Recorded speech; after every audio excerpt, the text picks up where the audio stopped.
希望都可以幫到一啲即係可能有興趣想嚟馬來西亞嘅人。唔使差咁多慳。大家好，歡迎嚟到我哋 CJ 留記頻道，我係 China。我係 Jerry。咁我哋今日就有第一集嚟嘅，咁就都想同大家分享翻啦，點解我哋會由香港去搬嚟馬來西亞呢個地方嘅。冇錯。係啦，咁其實啱啱識你嘅時候咧，其實你已經都有提過，即係成日都講到話，我都想離開香港去唔同嘅地方生活咁樣。咁主要係因為呢幾年即係香港都變化比較大啦，大家都知咁啊，所以又會覺得其實呢個世界咁大，我哋都未試過去其他地方生活過咁樣。其實都可以考慮下嘅喎，所以就萌生咗呢個念頭啦。因為都即係都想係當係體驗下唔同地方嘅一啲嘅文化啦，唔同地方嘅生活係點樣，即係好似唔想困死喺同一個地方啦。咁同埋有時都講真，啱啱講嘅就係話即係香港有時即係覺得呢幾年啦嚇，尤其是係變化都幾大，即係一啲好少嘅事，例如係可能我哋揸車出街食飯，一旦揾唔到停車場咧，揾唔到咪邊位咧？係啦，然之後咧就成件事咧就好刺激啦！一坐低食飯嗰下咧，其實已經個人係咪腎上腺素飆升？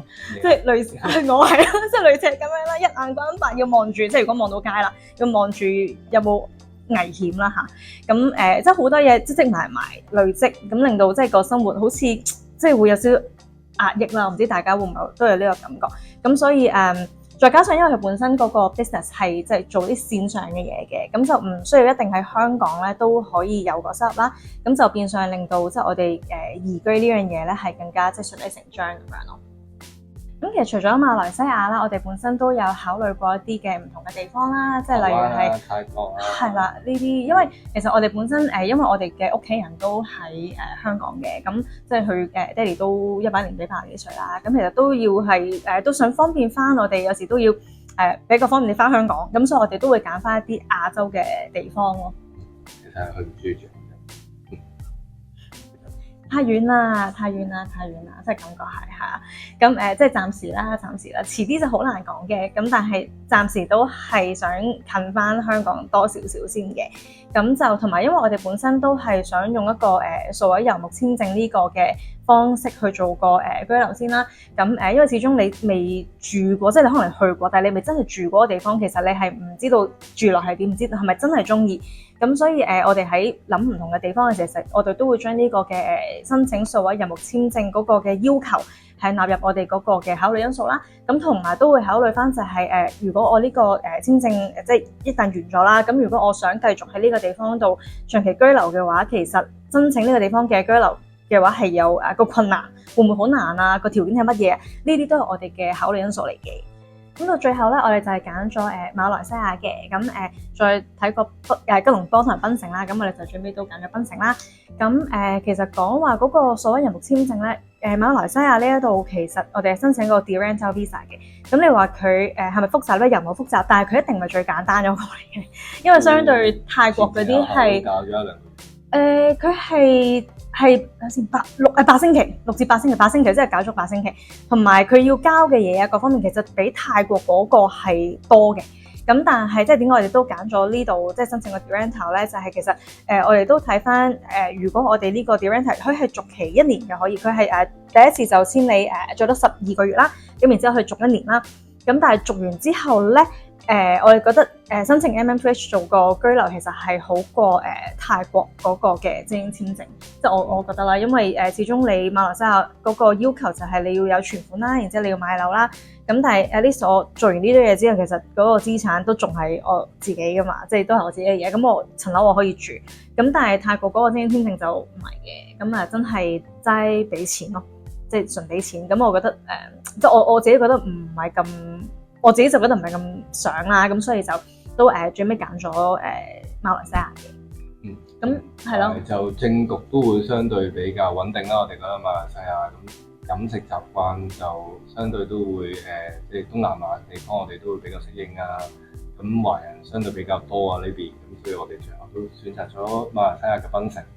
係啊，其實台灣都有諗過嘅，但係因為始終都聽好多就話，即係而家嗰個申請即係要居留，其實係都搞好耐，同埋係越嚟越難。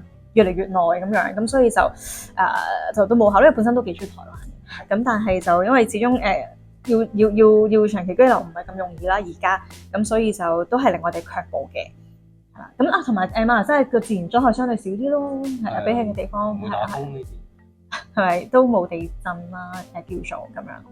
咁而我哋都睇過啦，其實由香港帶寵物嚟馬來西亞嗰個嘅手續啊、程序啊，其實都唔係好複雜嘅，即係可以自己做得到。咁呢個係對我哋嚟講比較 concern，因為我哋有4隻貓、1隻狗。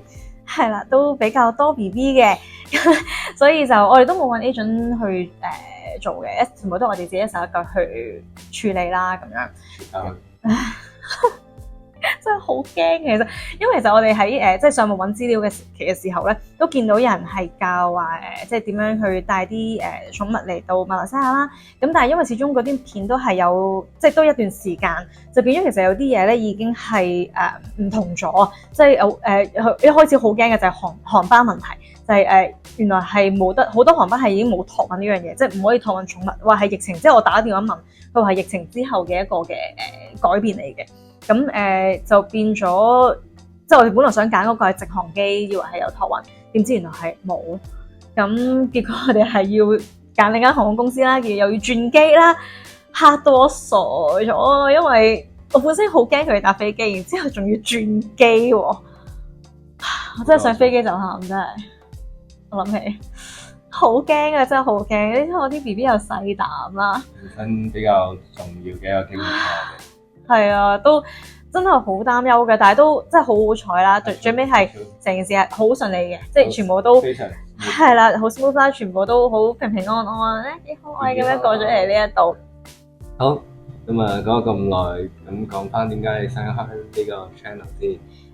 其實主要都係因為想即係記錄翻自己，即係我哋兩個啦，再加埋我哋啲寵物啦。咁其實嚟到馬來西亞嗰個生活，即係好想記錄翻我哋所有嘅生活嘅點滴啊，可能啲好細微或者係啲即係心路歷程啊，個經歷啊，成個感受，其實都好想去做一個記錄咯。咁分享係啦，同埋分享。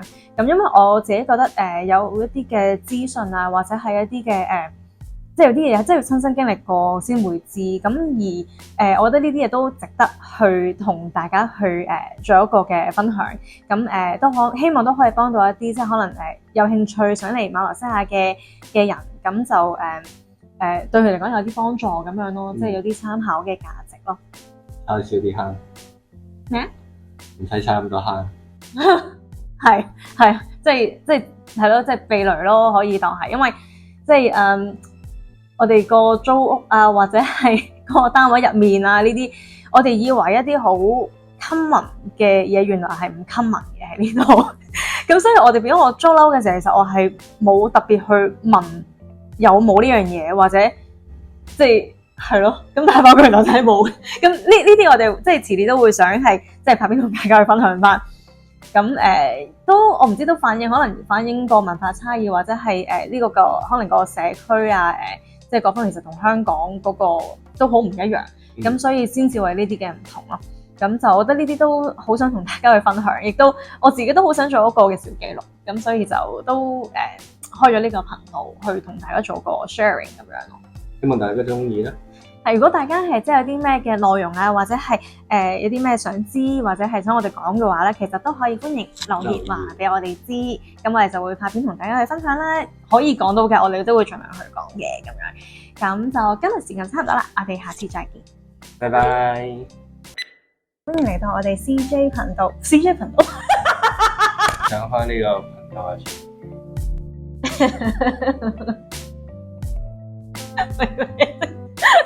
好似我生我嘅咩？